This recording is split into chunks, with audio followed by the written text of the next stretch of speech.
जय श्री राम। स्त्री के रूप में ताड़का एक घोर पाप है और पाप को नष्ट करने में कोई पाप नहीं होता। हे राम, तुम इस पापिनी का संहार कर दो। प्रातःकाल स्नान संध्योपासनादि कार्यों से निवृत्त होकर राम और लक्ष्मण गुरु विश्वामित्र के साथ सरिता तट पर पहुंचे। एक वनवासी मुनि ने विश्वामित्र के साथ दो सुकुमार बालकों को देखा तथा उनका परिचय प्राप्त कर वे एक छोटी सी सुंदर नौका ले आए और विश्वामित्र से बोले, हे मुनिराज, आप इन राजकुमारों के साथ इस नौका पर बैठकर सरिता पार कर लीजिए। विश्वामित्र जी ने उस मुनि को धन्यवाद दिया और राम तथा लक्ष्मण के साथ नौका पर सवार हो गए। इस प्रकार वे सागर से मिलन की आतुरता में कलकलनाद के साथ दौड़ती जा रही उस नदी को पार कर गए। नदी के उस पार एक भयानक वन था। उस वन को देखकर राम बोले, गुरुदेव, यह वन तो बड़ा भयंकर है। सभी ओर से सिंह, व्याघ्र आदि हिंसक पशुओं के दहाड़ने और हाथियों के चिंघाड़ने की ध्वनि आ रही हैं। जंगली सुअर, भालू, वन भैंसें आदि वन्य प्राणी भ्रमण करते दृष्टिगत हो रहे हैं। वृक्षों की सघनता के कारण सूर्य का प्रकाश इस वन के भीतर घुसने का साहस नहीं कर पा रहा है और इसी कारणवश चारों ओर अंधकार हो रहा है। इस अति दुर्गम वन का क्या नाम है? जय श्री राम। हर हर महादेव। राम के इस प्रश्न का उत्तर विश्वामित्र ने इस प्रकार दिया, हे राघव, पूर्व काल में इस स्थान में वन न होकर मलदा और करुप नाम के दो बड़े समृद्ध राज्य हुआ करते थे। दोनों ही राज्य ऊंची ऊंची अट्टालिकाओं, वीथिकाओं तथा सुंदर पथों से सुशोभित थे तथा धनधान्य और समृद्धि से परिपूर्ण थे। दूर दूर के व्यापारी यहाँ पर व्यापार करने आया करते थे। किंतु ताड़का नामक एक यक्ष कन्या ने उन दोनों राज्यों का विनाश कर दिया। जय श्री राम। हर हर महादेव। ऋषि विश्वामित्र ने आगे बताया, ताड़का कोई साधारण स्त्री न होकर सुंद नाम के राक्षस की पत्नी और मारीच नामक राक्षस की माता है। उसके शरीर में 1000 हाथियों के बराबर बल है और वह अत्यंत पराक्रमी और शक्तिशाली है। इस प्रदेश को नष्ट करने के पश्चात ताड़का ने अपने पुत्र मारीच के साथ मिलकर यहाँ के समस्त निवासियों को मारकर खा डाला। अब उनके भय से यहाँ दो दो कोस दूर तक किसी मनुष्य की परछाई भी दिखाई नहीं देती। भूलवश यदि कोई यहाँ आ भी जाए तो जीवित नहीं लौट पाता। उसी ताड़का का संहार करने के लिए ही मैं तुम्हें यहाँ लाया हूँ। राम ने आश्चर्य से पूछा, गुरुदेव, स्त्रियां तो कोमल और दुर्बल होती हैं, फिर ताड़का में 1000 हाथियों का बल कैसे आ गया? ऐसा प्रतीत होता है कि अवश्य कुछ न कुछ रहस्य है। जय श्री राम। हर हर महादेव। विश्वामित्र बोले, वत्स, तुम्हारा कथन सत्य है और वास्तव में इसके पीछे एक रहस्य है।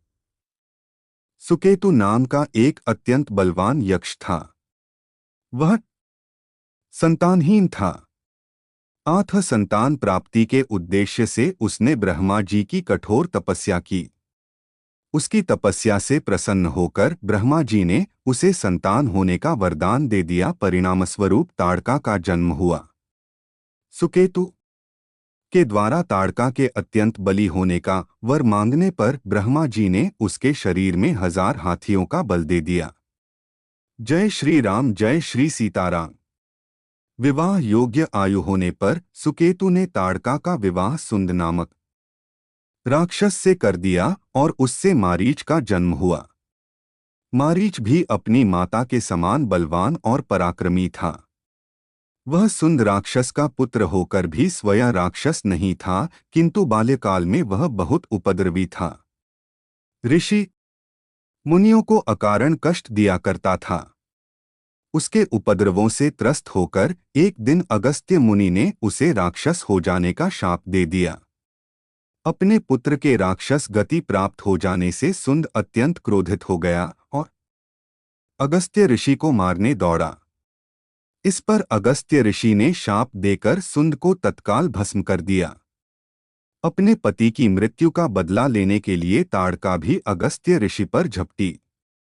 इस पर अगस्त्य ऋषि ने शाप देकर ताड़का के सौंदर्य को नष्ट कर दिया और वह अत्यंत कुरूप हो गई।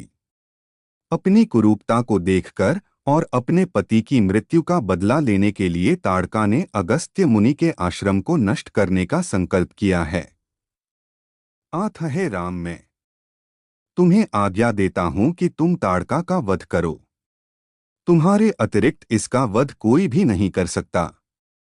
अपने मन से यह विचार निकाल दो कि यह स्त्री है और स्त्री का वध मैं कैसे करूं। स्त्री के रूप में यह एक घोर पाप है और पाप को नष्ट करने में कोई पाप नहीं होता। समस्त संशय को त्याग कर मेरी आज्ञा से तुम इस पापिनी का संहार कर दो। जय श्री राम, जय श्री सीताराम। राम ने कहा, गुरुदेव आपकी आज्ञा मुझे शिरोधार्य है। समस्त मानवों के कल्याण के लिए मैं अवश्य ही ताड़का का वध करूंगा। इतना कहकर राम ने अपने धनुष पर बाण रखकर उसकी प्रत्यंचा को कान तक खींचकर भयंकर टंकार किया। टंकार से उत्पन्न ध्वनि से समस्त वन प्रांत गुंजायमान हो उठा। वन्य प्राणी भयभीत होकर इधर उधर भागने लगे। इस प्रकार की अप्रत्याशित खलबली मची देखकर ताड़का क्रोध से भर उठी। धनुष ताने राम को देखते ही इस विचार से कि कोई अपरिचित कुमार उसके साम्राज्य पर आधिपत्य करना चाहता है, वह क्रोध से पागल हो गई। राम पर आक्रमण करने के लिए वह तीव्र गति से उन पर झपटी। ताड़का को अपनी ओर आते देखकर राम ने लक्ष्मण से कहा, हे सौमित्र, ताड़ के वृक्ष जैसी विशाल और विकराल मुख वाली इस राक्षसी का शरीर कितना कुरूप है। इसकी मुख मुद्रा देखकर ही प्रतीत होता है कि यह बड़ी हिंसक है और निरीह प्राणियों की हत्या करके उनका रक्तपान करने में इसे बहुत आनंद आता होगा। तुम एक तरफ सावधान होकर खड़े हो जाओ और देखो कि कैसे इसे मैं अभी यमलोक भेजता हूं। विकराल देहधारिणी ताड़का अपने बड़े बड़े दांत चमकाती भुजाओं को फैलाए हुए द्रुतगामी बिजली की तरह राम और लक्ष्मण पर अत्यंत तीव्रता के साथ झपटी। राम इस भयंकर आक्रमण के लिए पहले से ही तत्पर थे। उन्होंने तीक्ष्ण बाण चलाकर उसके हृदय को छलनी कर दिया। उसके वक्षस्थल से गर्म गर्म रक्त की धारा प्रवाहित हो उठी। वह आक्रमण करने के लिए पुनः टूट पड़े, इससे पूर्व ही राम ने एक और बाण चला दिया जो सीधे उसके वक्ष में जाकर लगा। वह पीड़ा से चीखती हुई चक्कर खाकर भूमि पर गिर पड़ी और अगले ही क्षण उसके प्राण पखेरु उड़ गए। राम के इस रण कौशल और ताड़का की मृत्यु से ऋषि विश्वामित्र अत्यंत प्रसन्न हुए। उनके मुख से रामचंद्र के लिए आशीर्वचन निकलने लगे। गुरु की आज्ञा से वहीं पर सभी ने रात्रि व्यतीत किया। प्रातःकाल उन्होंने देखा कि ताड़का के आतंक से मुक्ति पा जाने के कारण उस वन की भयंकरता और विकरालता समाप्त हो चुकी है। कुछ समय तक उस वन की शोभा निहारने के उपरांत स्नान पूजन से निवृत्त होकर वे महर्षि विश्वामित्र के आश्रम की ओर चल पड़े। जय श्री राम, सियावर रामचंद्र की जय।